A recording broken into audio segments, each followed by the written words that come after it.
From an idea that came on a beach in Cuba, to a rejection that came 13 months after querying, to a self published children's book, my guest today is evidence that you can manifest your dreams if you'll just take a leap. Being an artist can be a heck of a ride, but you're not alone. On Journey of the Art, we tell inspiring stories of artists and chat with those who support us on this path. I'm your host, Lola Okpataya, writer, editor, singer, and all-round lover of words. Come with me on the journey. Hi there, and welcome back to Journey of the Art. And today I have with me, once again, Stephanie Watterson. Welcome, Stephanie. Hello. Hi again. Hi again. Thank you so much for coming on the show today. Um, this is a conversation that I've been looking forward to because we had talked about this the last time about your book. And today we want to talk about what it feels like to write a book for the first time, a children's book for the first time. And we're going to talk about some lessons learned, and you're going to tell us the good, the bad, and the ugly. No pressure. No pressure. No pressure at all. Okay, so Stephanie, tell us about this book. Okay. So the book is actually about an octopus that has 7 tentacles. She finds a treasure chest and she tries to figure out how to open this treasure chest. I won't wreck the ending, don't worry. But the story is about an octopus that has 7 tentacles, and that's kind of the nitty gritty of it. The thing that I would say that other stories that I've read, there's a lot of stories that have like cliches and that kind of thing. This doesn't have any of that. So, I love the fact that you say that, it doesn't have cliches because we want the real world, right? And I love the fact that your octopus has 7 legs. Um, and I find that very interesting because I'm someone who doesn't look like a lot of the people around me. And I think it's so great that you've written a book about difference and what it means to be different. And I trust that it's going to be wonderful. aw. Oh, I have complete faith in you.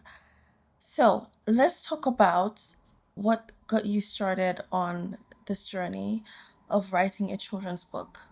What inspired the idea of writing a children's book? Had you written one before? Did you take a class? What made you feel like it's time to write this children's book and publish it? Okay. So the inspiration point will kind of work in like a backwards approach.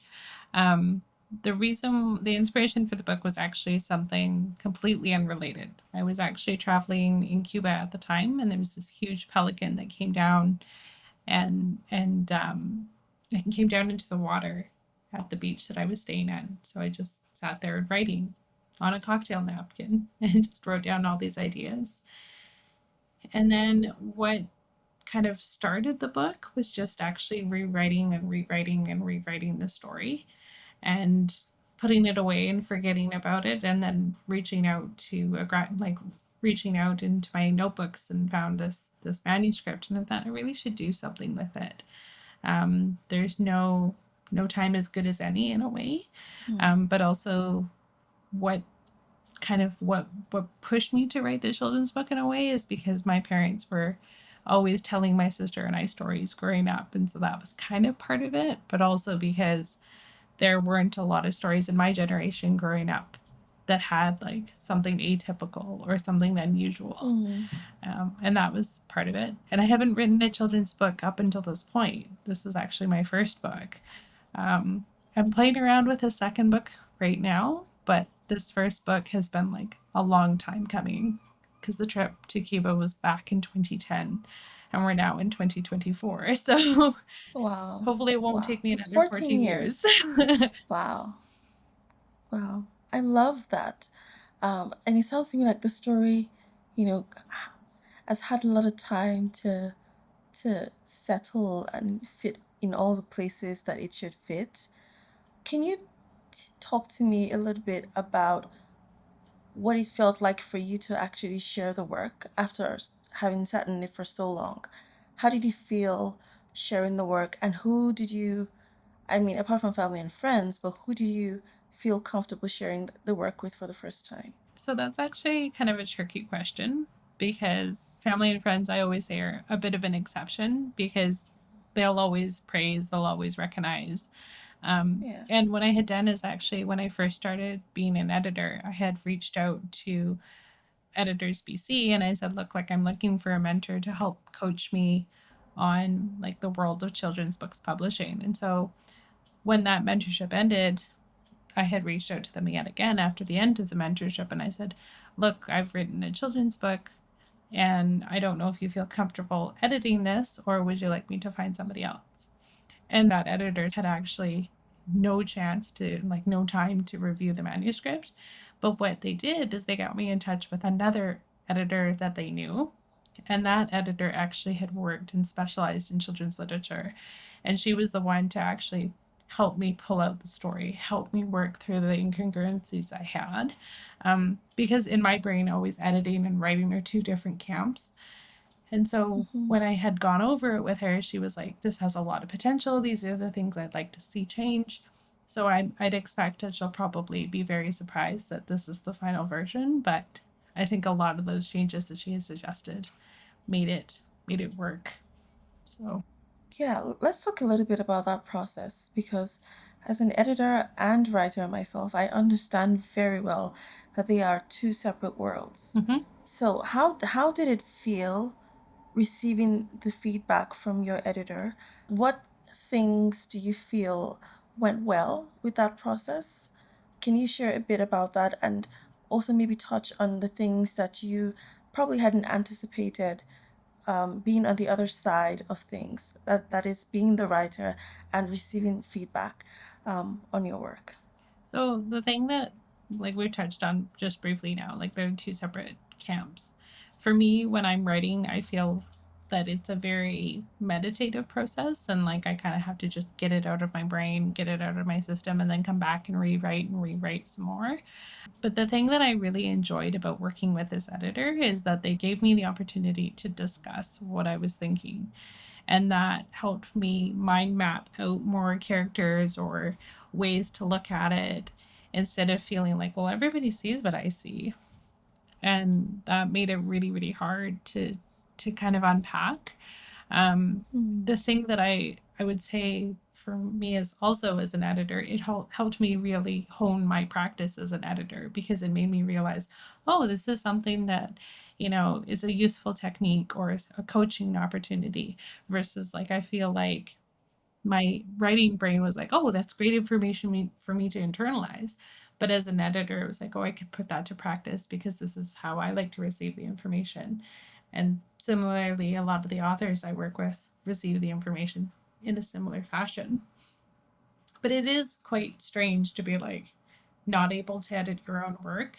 I don't really Yeah, prescribe to that modality. I think that yeah, if you're editing your own work, you're not really catching everything. And also, absolutely. if you're editing your own work, you're not really looking at things in a way that provide that judging of the piece or the critique of that piece. Because, of course, like when you're looking at your own work, everything's perfect, everything's great. And Mhm. having somebody come in who's objective really, really helps. It's also very humbling to be like, oh, I didn't know I got that wrong as a writer. Oh, that's different as a writer. But as an editor, I've got that made. I've got that figured out. So, So you talked about the fact that someone sort of introduced you to this editor. mhm. How did you feel comfortable from the get-go? In a way, because they had such a strong portfolio. And they had worked on similar projects where they were all about like coming of age and being different and they had worked with like my demographic, which is people of color, and I felt that really landed for me because I didn't want to work with somebody who had no experience and who had no, you know, anecdotes or backstory, so to speak. And then, like, when reaching out to my mentor, I ended up saying, well, I ended up going with this person. And they were like, oh, that's the right person to reach out to. Because even though they're not in your same city or province, they have tons and tons of experience. So, which helps. I love that. Yeah, I love that. And I asked that question because I think sometimes writers feel a sense of confusion when it comes to picking who to work with, Mm-hmm. right? Because they're like, sharing your work with an editor is almost like opening yourself up to a surgeon to fix Mm-hmm. to fix what's not right, and you want to be sure that you are comfortable with this person who's going to go in and poke all the things Mm-hmm. and prescribe what is best. So I love that you felt comfortable, and thank you for sharing about that. So Stephanie, I know that you are self-publishing this Mm-hmm. children's book, but it's also not quite self-publishing. Mm-hmm. Can you talk a little bit about that? Yeah, so if we think about traditional publishing in what the landscape is right now for children's books, where you pitch an idea to a publisher, it is received by an acquisitions editor pulls it out of the slush pile, and your lucky day, you get to meet with an editor and pitch your story. By contrast, self publishing is the exact opposite. So you don't actually pitch it to an acquisitions editor. There's no self publisher house, so to speak. You're the one doing all the work. So you're the one arranging illustrations, you're the one illustrating if needed, you're the one editing your stuff, you're the one laying out your website if you need it, or looking at book launches or marketing.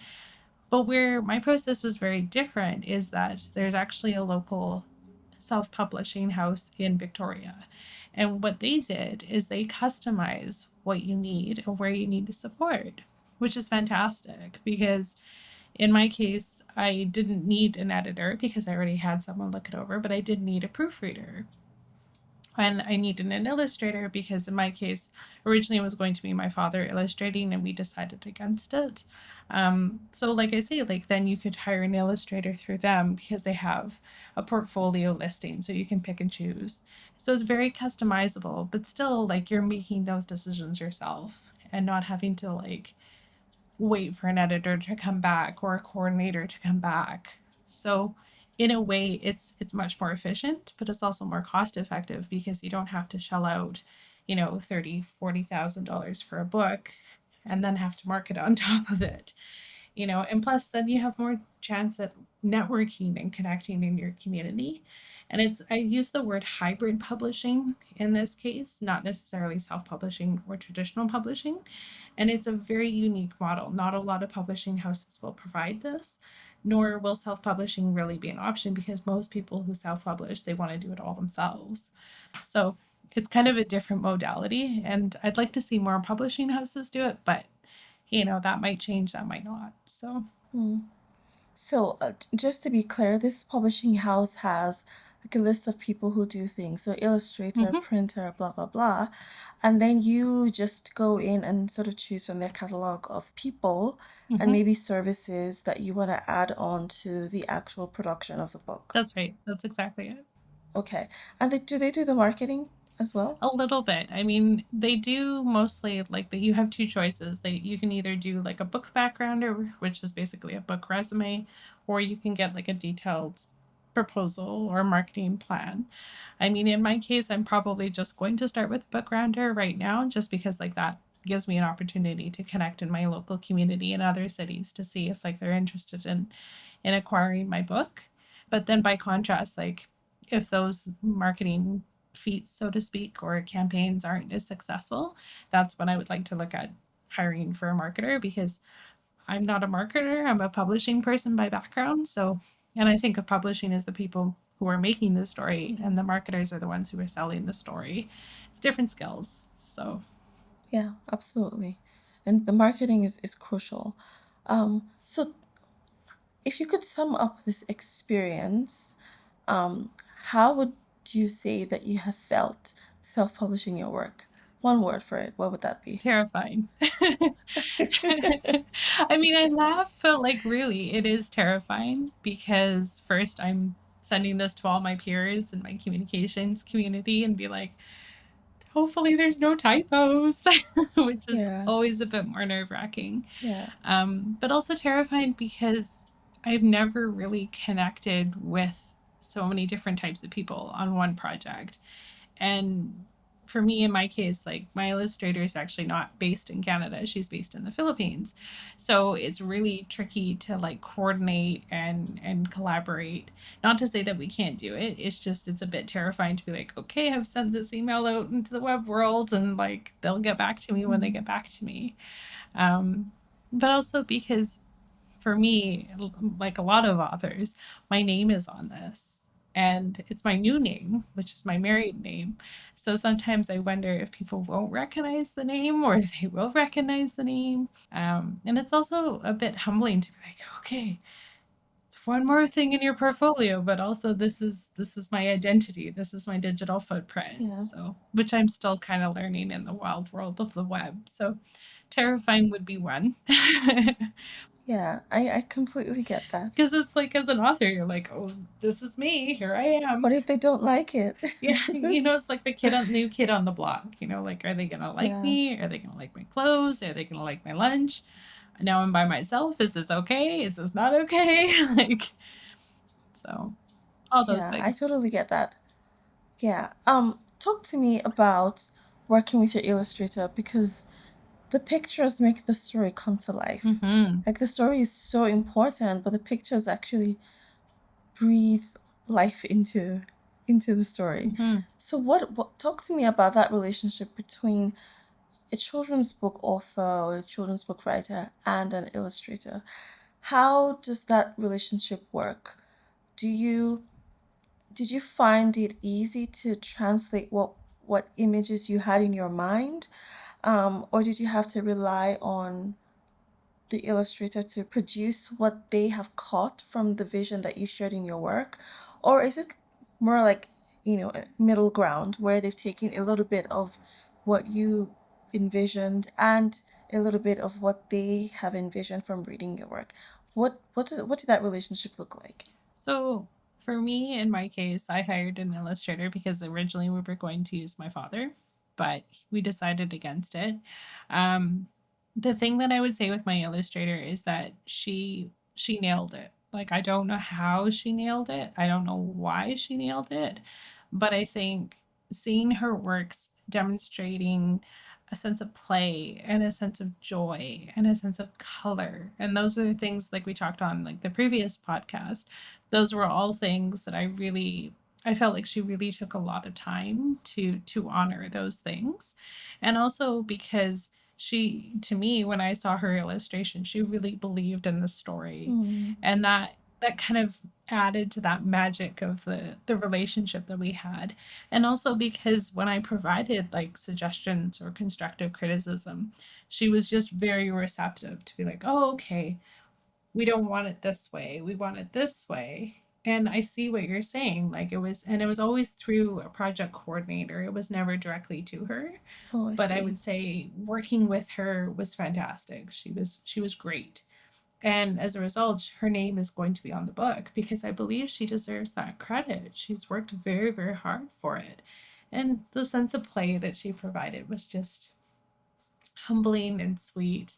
I mean, I remember receiving preliminary sketches and I was just like, oh my goodness, she even got the seven tentacles right. Like she has seven tentacles. And I wrote back and I was like, Doha, she has seven tentacles. I'm so excited for her.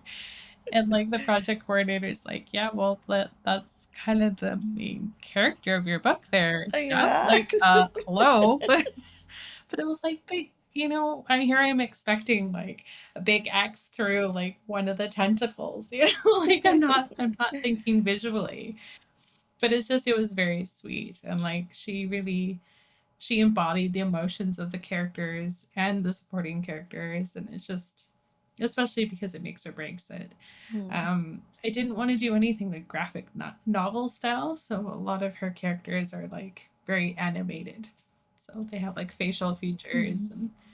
and like smiles and frowns and all of that good stuff. So, but yeah, she was fantastic. I really liked working with her, and just like that childhood immaturity of like, we're making a kid's book and we're immature Mm. adults, like, which is that magic part too. So, Yeah, yeah, yeah.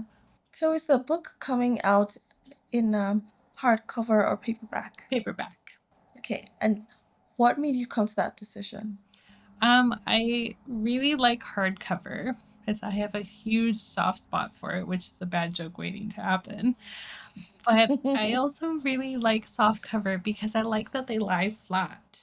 And Mm, I have a very overactive nephew, and I like that he can read a book while it's like he's lying on the floor and it can lie flat. And I mm, just, that made sense. And also because the page count is quite small.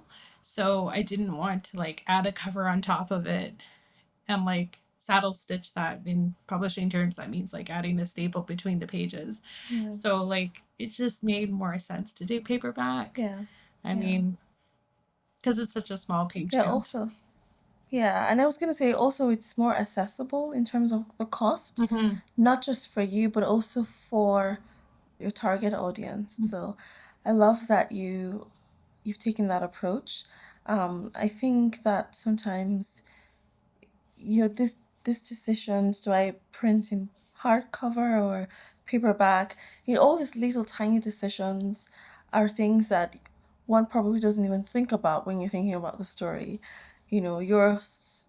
You're sometimes probably stuck in the world of this octopus with seven tentacles, and you're still undersea, and the hard realities of actually publishing include the little things like Mm-hmm. paperback or hardcover. What Subtle kind of colors do tips. we want to use, and how do we want the character to look? Yes. And what kind of paper do we want it to be glossy? Do we want a matte finish? Like all those little details, I think are. I think it's I think as somebody who hasn't published a children's book, but I think it's interesting. I don't know if it felt terrifying to you, but I love that that process kind of went smoothly for you. Mm-hmm. So now that the book is coming out, when is it coming out again? In August? In August. Like we're in the right now in the stages of or coordinating distribution. So it should be hopefully on shelves or on Amazon, Indigo, Barnes and Noble, probably hopefully before the end of August at very latest. Which is exciting, but also still like, wow, it's here. Yeah, which is yeah. which is great. Yeah, so how do you feel? How do you feel? I know you just told me it's great. I know that there's probably some trepidation involved. There's probably some joy. But how do you feel? Do you feel really a sense of relief that this story is finally out and almost into the world? How do you feel? I don't know. I mean, like I don't think it's really a sense of relief. I think it's more um purpose, you know? Hmm. Like I feel like I've honored my calling, you know? Cuz as a little girl I really wanted to write my own story. And I mean I did in a way. Like we've got oodles and oodles of notebooks at my parents' place of me like writing silly stories about like sharks in the backyard. We didn't have sharks. Don't worry. But still like I just, it's things like that. Like I feel like I've accomplished my purpose, and I'm turning a very big number in August. And well, for me, it's a very big number. Maybe it's not big for other people. It's only two digits, not three. But still, it's, Only the two. yeah, only in the two. But it's things like that that I feel like I've had my purpose. Actually, a funny story about digits, just as a side note. So long time ago, I worked at a summer camp when I was a teenager, and I worked with like the younger kids, so like 3, 4, 5. And one of the kids was like, "Well, how old are you?" And without missing a beat, in my best assertive voice, I said, "Well, I'm 15." And this little boy piped up. He's like, "Wow, you're in the double digits. You're ancient." I will never forget that. This is like, "You're ancient." And I was like, "Oh my word." Like, Oh my goodness. most people in my demographic live into their hundreds. I don't even want to open that Pandora's box. Like, nope. But like I say, like I feel like I have like accomplished something. I don't have children yet, so Hmm. I feel like this is like kind of like the impetus to start that process, and also just I Hmm. want to leave a mark. I want to to be one of those people that leaves a legacy and, leaves Mm, things shiny and sparkly and fun while I'm at it. mm, mm. So, the funny thing is, I just realized that I didn't even ask you what the title is. What's the Septopus. title of the book? Octopus? No, septopus. Oh, the septopus. Okay, wonderful. Yeah. Um, Stephanie, what are some lessons learned from this process? Like, I know you talked about having um, another stories in the works. What would you do differently the next time around? Oh, I would probably plan it out a little bit better because, like, writing things on a Mm, cocktail napkin, not so much planning. Um, and also not take so long to, like, put it out in the world. I don't mm, know what made me hesitate.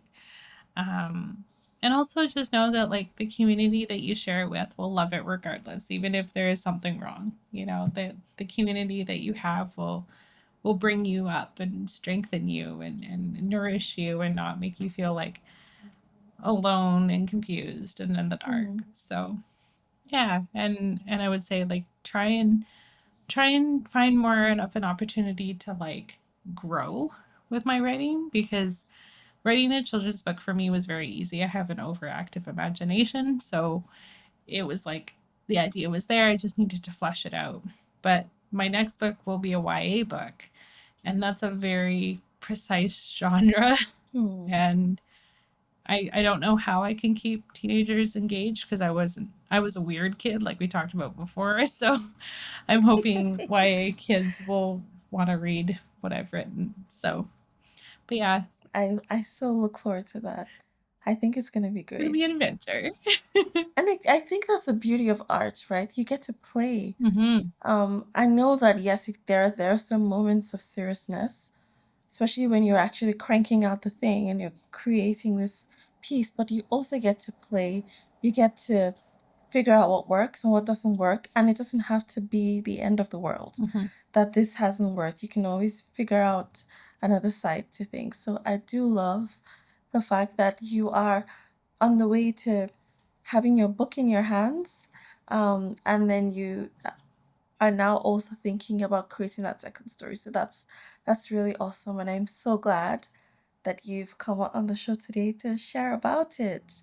So the book is going to be on Amazon, Barnes and Noble. And indigo. Is it going to an Indigo? Hmm. Is it going to be? Do you think it's going to be in bookstores, independent bookstores? I'm in the process of connecting with local bookstores right now. I have this long list of people I'd like to get through. But if anybody wants to see it in the shelves, if anybody has a need for it, if wants to connect, just reach out to Lola and she can connect with me. Yes. It's just easy. Yeah. So, like I say, my goal is to get it in the library at my local library where I grew up, and just because the librarian there that was a big part of my childhood, she's actually retired. So Mm, I think that might be kind of a nod to her. that's um, really sweet. yeah, one of my favorite memories was, like, trying to reach the shelf. And she had said to me, "Where do you want to go?" And I said, "I just want to reach the shelf." She said, "Well, you can go anywhere in books." And I said, "But I just want to read the shelf." And she said, "Read or reach? Read." So, Oh, that's a cute so story. that's why I want to, like, have that children's book there just to kind of Yeah. nod Sandy's memory. So, Yeah, that is very, very, very sweet, very adorable. Um, Stephanie, let's talk about the numbers before I let you go. okay. Was it because I'm even thinking as we're speaking now about self-publishing much more strongly because I've dabbled in that world for a bit. I just didn't print the book. I did produce it as an ebook. And I think it takes a lot of courage to go the extra mile to actually print out the book because now you've committed more money than you would if you made an ebook.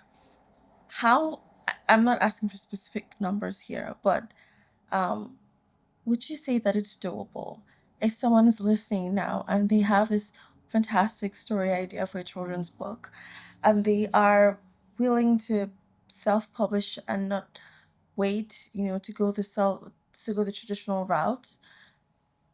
Would you say that it's doable numbers wise? Well, I would say first things first, decide, is this the right time? Mm, Because I'm one of those people that I believe timing is everything, kind of in phrasing and dialogue and life. But I would say if it feels like the right time to tell your story, then you're on the right track. mm, If you feel like you've got a bit of wavering, if you still need to mull it over, it's not ready yet. And if you're saying, absolutely not, I'm not ready for people to know me as an author, there's more growth that needs to happen. And if you feel ready, just do it. You know, what's holding you back? Is it the fear of rejection? Well, you're self publishing. The only rejection you're facing is yourself. mm, And also know that self publishing is a process. And we've talked on this before where we're always aiming for progress, we're never aiming for perfect. And to take that as a strength, to take that as an opportunity, and to not be afraid to reach out to your community and be like, I'm a writer. I've always been a writer. I'm a creator. I love to create. Like those labels help people identify who you are and also give you the confidence and the strength to be like, this is who I am. This is what I am. So first hone in and think, is this really what I want to do? Because it's not like you can mm. go back in time and say, like, no, absolutely not. But you Yeah, can also yeah. like grow from it and come from a place of strength. Yeah. So you're saying that if you're ready, if a person feels ready to write, and put their work out there, they should, you shouldn't think about, well, not that they shouldn't think about the financial aspect of it, but the time, I guess, makes it all right to spend as much money I don't know. to I mean, like, produce the work. I think of value. Like, for me, my big thing was that I wanted to make sure I left a legacy for my next generation. And because I didn't have like books like Septipus when I was growing up. Hmm. And so I wanted to leave that for the next generation. And if you think about like the value that you're going to bring, if that value is worth like pursuing, like investing in yourself, then do that. And I Hmm. mean, it's the same thing that a friend and I had talked about education. And she said, well, why would you go to school so late in the party, like late in the game? And I said, because at that stage in my life, I felt like I was worth the education and I could invest in myself and not come from a place of reactivity or confusion or Yeah. labeling. Yeah. So it's the same idea, like invest in yourself. And that's really hard to do because, yeah, it's expensive. Yeah, it takes time. Yeah, it takes effort. But if you get that trifecta down, you're probably coming from a place of strength, Yeah. not from a place of like, I can't do this. This is too expensive. This is too much. And you'll have those moments. And that's why I Yeah. say terrifying, because for me, it was really terrifying to be like, okay, we're flipping this script now. Like, this is Stephanie, the author, not Stephanie, the editor. So, Yeah. yeah. I love that. I love that a lot. Thinking about that value, and I think that's what we were talking about just before I hit record, where I was saying that, how I loved the fact that what I was writing was helping people, was changing people's lives, Mm-hmm. and I think that's what you're talking about right now, is that value. Mm-hmm. And so I'm wondering if that need to give value is also maybe what made you go the self-publishing route as opposed to going, the traditional route. I'm just a little curious about that. Do you think that that influenced your decision? Well, in my case, I had pitched it actually to a local children's book publisher. And they had said the reason why they rejected it was because the demographic they were focusing on didn't fit what they were looking for, Hmm. which is fantastic. Like, that's good feedback all around. Like, I wasn't even expecting a personalized response. But, then having that behind me was like, okay, I've tried that. That didn't work. Let's try self publishing. And if that still doesn't work, well, then maybe this isn't meant to be. Hmm. And I know this sounds really immature, but like give things a fair shake. Like if they're not going to Hmm. work and you're still not successful, it's probably a reason. And it doesn't mean it's not like a fit right now. It might be a fit later on. And like I wasn't afraid to receive that rejection because also knowing that acquisition editors take so long. And I mean, I had applied in December and I didn't hear back from them until the following January. That's 12 months. So, Wow. and like their average turnaround is 3 years. So even the fact that I got a response, it's like, well, Wow. something. But it Wow. also shows that like publishing is highly competitive, and self-publishing gives you an opportunity to take it as something that you're owning and that you're running with yourself. But it is expensive. Like that's one thing that I would say, like, think about if you really want to do this. I mean, I'm a big budgeter. I will save until like I'm blue in the face. That's something that my parents still tease me about today, but that's just who Stephanie is. And I was like, okay, I'm gonna invest in this. I'm gonna do this so other authors can learn this process. And then if clients want to connect with me too, then I know how it works. Yeah. Yeah. Well, I wish you all the very best with the book. I trust that it will be well received because I know you and I know the joy that you bring, and I can only imagine how much joy is in that book. Mm-hmm. And I want to thank you so very much for coming on the show today.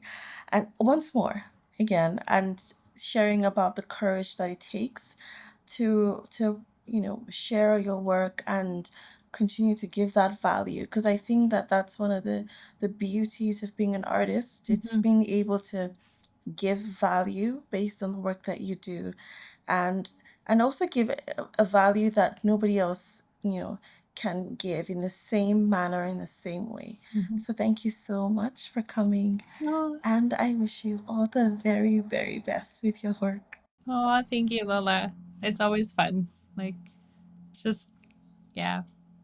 All right, enough said. Let's it's just, oh, I'm so excited for it. I can't emphasize enough. Like, be different, be bold, be you. Like, it's such a fun thing to try, and Yeah, nothing ventured, nothing gained. You absolutely. know, Thanks, Stephanie. no problem. On the next episode, I'll be chatting with another inspiring artist. But before then, I'd love to hear from you. Tell me what you think about this show and this episode. Feel free to drop me a note here or send me a DM on Instagram at Journey of the Art Pod. Finally, please subscribe if you're watching this on YouTube, or follow and rate the show if you're listening elsewhere. Help me connect with other artists who need a dose of inspiration today. Until next time, stay on the journey of your art.